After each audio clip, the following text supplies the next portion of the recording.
Je vous le disais en titre, la problématique des frontières au centre de l'Assemblée générale de la Commission nationale des frontières à l'occasion de la célébration ce jour de la Journée africaine des frontières. Des travaux présidés par le ministre gabonais de l'Intérieur, Guy Bertrand Mapango. Cyril Galiko. Instituée le 7 juin 2010 par l'Union africaine, la Journée africaine des frontières promouvoit la paix, la sécurité, l'intégration régionale et continentale. Cette journée est née d'une décision découlant de la prise de conscience et du constat que les frontières souvent sont des sources de contentieux et parfois de conflits militaires. Eu égard à l'intérêt qu'il accorde à la question des frontières, le président de la République, chef de l'État Ali Bongo Ondimba, a procédé à la réorganisation de la Commission nationale des frontières mise en place depuis 1979 afin de la rendre plus responsable et efficace en vue d'atteindre les objectifs stratégiques adoptés par le programme frontières de l'Union africaine. D'une manière symbolique, nous avons tenu aujourd'hui aussi la première assemblée générale des membres de la Commission nationale des frontières.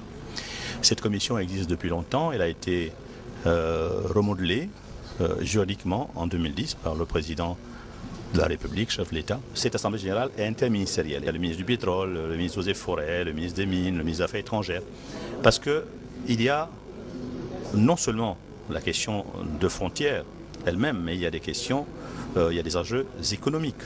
Le Gabon partage avec ses voisins de très longues frontières et son territoire fait l'objet d'incessantes convoitises.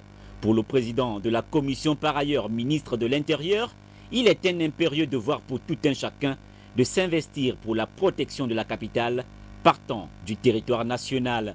Nos enfants sont exposés à la drogue, nos enfants sont exposés au viol, nos enfants sont exposés à plusieurs choses. Il n'y a pas que les enfants, il y a même tous nos concitoyens sont exposés aux menaces que nous connaissons.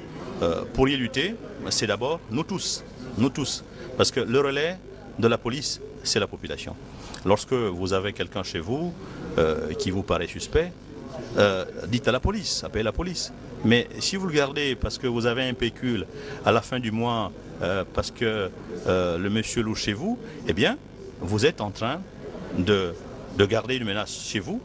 Et malheureusement, cette menace va sortir avec des dégâts collatéraux chez les autres. Donc la police se fait avec les citoyens et cette relation citoyen-police est importante. Il faut la construire, la préserver, la solidifier. Les travaux de cette Assemblée générale ont ensuite fait place aux experts de la Commission nationale de frontières réunis pour statuer sur les outils de mission de terrain qui doivent s'effectuer avec les équipements indispensables, à l'exemple des radios de transmission, des véhicules et bien d'autres.